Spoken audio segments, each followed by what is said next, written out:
Okay, 3.2 is where we're going to talk specifically about linear and quadratic functions.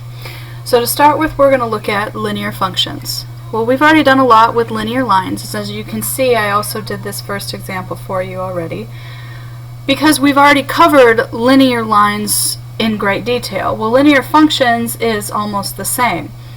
We still have a straight line. The only difference is, instead of saying y equals, we have this function notation. Well, in this case, this just happens to be h of x, which we can replace with y in order to solve. Now, in order to graph your functions, you still need to find the slope, and you still need to find potential intercept points, or y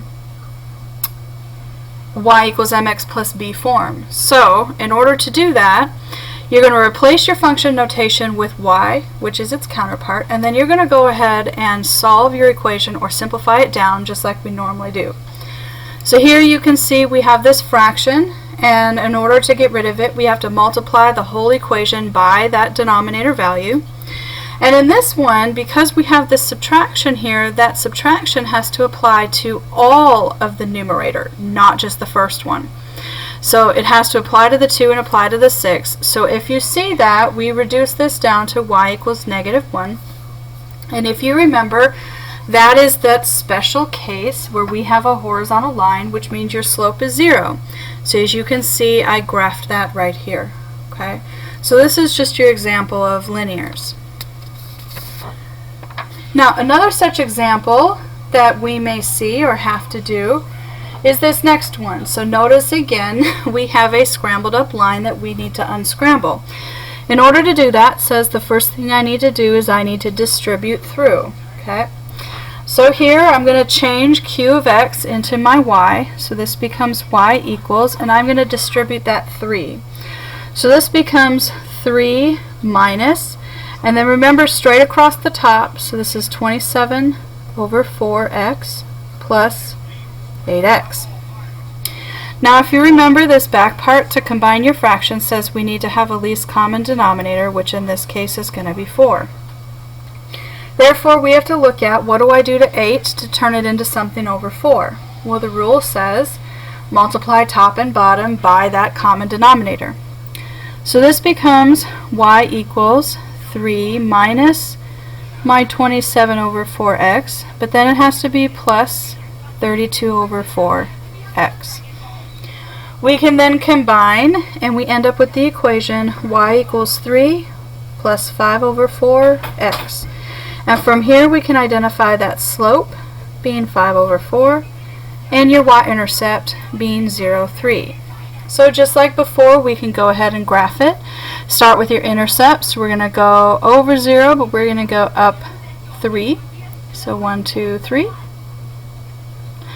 And then we're going to use our slope, and we're going to go up 5 in the positive. 1, 2, 3, 4, 5. And to the right 4 in the positive. 1, 2, 3, 4. Then you're going to go ahead and connect your lines. So I'm going to go ahead and do that. Now remember, you don't need to have to use a ruler, but if you feel like making sure that your lines are completely and perfectly straight, go ahead, feel free and do so. Okay? So this right there would be your linear line. Now, another type of example that you may see is one like this, where it says find the linear function using the given properties. And these are the properties. F of -4 is 8, f of -8 is -6. Well, here what you need to do is you need to recall the fact that f of x is the same as y. And so here what this is really telling us is that I have f of -4 equals 8 really means that x is -4 and y is 8. So I have -4, 8.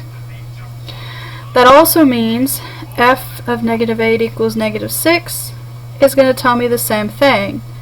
-8, -6.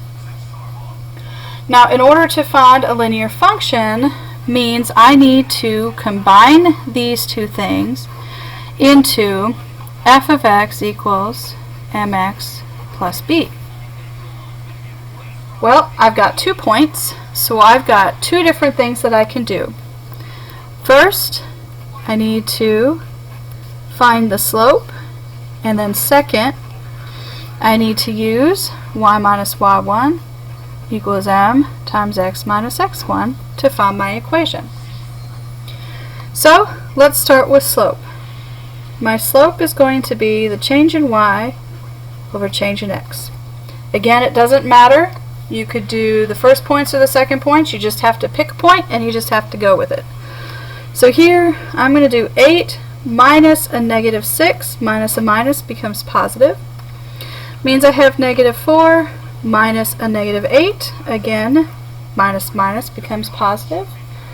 So this is going to become 14 over 4, which reduces to 7 over 2. Once you find your slope, you then need to plug it in.